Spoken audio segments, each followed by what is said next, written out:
Hello students welcome back to my YouTube channel समाज विज्ञानत सकलोके पास कराई दिया हबो এই কথা माननीय मुख्यमंत्री डॉक्टर हिमंत विश्व शर्माई इतिमध्ये घोषणा करिছে যে যিসকলে নেকি 2025 বৰ্ষত মানে সমাজ বিজ্ঞানত পৰীক্ষা বেয়া হৈছিল হেসকলক পাস কৰাই দিবলৈ তেও শিক্ষা বোৰ্ড অৰ্থাৎ সেবাক অনুৰোধ জনাইছে। এই বিষয়ে মই কালি ভিডিও বনাইছিলো, বহুতে হয়তো চাইছা বা বহুতে নিউজ চেনেলত হয়তো এই বিষয়ে ইতিमध्ये গম পাইছা। এটা বহুতে জানিব বিচাৰিছা যে সমাজ বিজ্ঞানত কিমান নম্বৰ এক্সট্ৰা দিয়া হ'ব বা এক্সট্ৰা নম্বৰ দিয়াৰ নোটিফিকেশন বা কিবা আপডেট আহিছে নেকি জনাবলৈ বহুতে ৰিকুৱেষ্ট কৰিছিল। গতিকে আজিৰ এই ভিডিওত মই তোমালোকক জনাম সমাজ বিজ্ঞানত আসলতে তোমালোকক এক্সট্ৰা কিমান নম্বৰ দিয়া হ'ব। ভিডিওটো সম্পূৰ্ণৰূপে তোমালোকে চালে কথাখিনি বুজি পাবা। মোৰ চেনেলটো সাবস্ক্ৰাইব কৰি ৰাখিবা পৰৱৰ্তী ভিডিও তোমালোকে অতি সহজতে পাবলৈ। তো স্টুডেন্টস সমাজ বিজ্ঞানত এক্সট্ৰা নম্বৰ কিমান দিব এই বিষয়ে অফিচিয়ালি সেবাই জনোৱা নাই।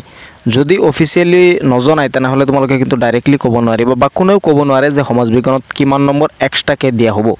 যদি সেবাই নোটিফিকেশন দিয়ে তেনেহলে সেই নোটিছত উল্লেখ কৰা থাকিব যে সমাজ বিজ্ঞানত কিমান এক্সট্ৰা নম্বৰ দিয়া হ'ব।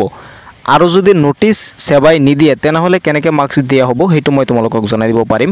যদি কোনো ধৰণৰ নোটিছ নিদিয়ে তেনেহলে যদি কোনো ষ্টুডেণ্টে সমাজ বিজ্ঞানত ফেইল কৰে, সাপোজ ধৰি লোৱা সমাজ বিজ্ঞানত পাছ হ'বলৈ 27 নম্বৰ লাগে, কোনোবাই যদি 20 নম্বৰ পায় তেনেহলে সেই ছাত্ৰজনক বা সেই ছাত্ৰীজনক 7 নম্বৰ এক্সট্ৰাকে দি পাছ কৰাই দিয়া হ'ব।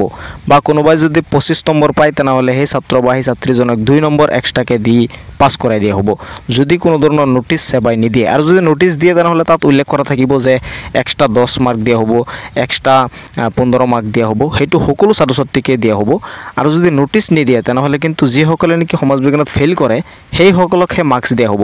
আৰু সাপোজ ধৰিলে তুমি পাছ হ'বলৈ 27 লাগে আৰু তুমি 27 পাই গৈছা তেনেহলে কিন্তু তোমাক এক্সট্ৰা মাৰ্কস নিদিয়ে। আৰু যদি পাছ হ'বলৈ 27 মাৰ্ক লাগে তুমি 27 মাৰ্ক পোৱা নাই তেনেহলে যিমান কম পাইছা হিমান এক্সট্ৰা মাৰ্কস হিচাপে দি তোমাক সমাজ বিজ্ঞানত পাছ কৰাই দিয়া হ'ব।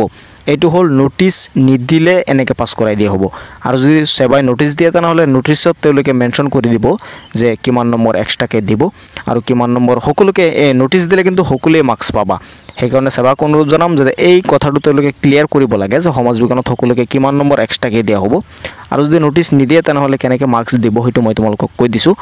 যদি পাছ কৰিবলৈ যিমান মাৰ্কস লাগে সিমান মাৰ্কস নোপোৱা তেনেহলে তোমালোকক পাছ কৰিবলৈ সেই মাৰ্কস সেবাই ইতিমধ্যে দি দিব। আৰু এই মাৰ্কস দিবলৈ সেবাক মাননীয় মুখ্যমন্ত্ৰী ডক্টৰ হিমন্ত বিশ্ব শৰ্মাই অনুৰোধ জনাইছে। তো বহুতেই এই বিষয়ে জানিব বিচাৰিছিলা, মই আশা কৰোঁ তুমি কথাখিনি ধুনীয়াকৈ বুজি পাইছা। স্পষ্টৰূপে মই বুজাই দিবলৈ চেষ্টা কৰিছোঁ, যিমান পাৰিছোঁ মই চেষ্টা কৰি তোমালোকক বুজাই দিবলৈ চেষ্টা কৰিছোঁ। আশা কৰিছোঁ ভিডিওটো তুমি ভাল পাইছা, শ্বেয়াৰ কৰি দিবা যাতে সকলোৱে চাব পাৰে। আৰু যদি কিবা ডাউট থাকে তেনেহলে কমেন্টছ কৰিবা, মই তোমালোকৰ কমেন্টৰ ৰিপ্লাই দিবলৈ চেষ্টা কৰিম। লগ পাম পৰৱৰ্তী ভিডিঅ'ত। চাই থাকিবা তোমালোকৰ আপোন চেনেল টেক অফ MH।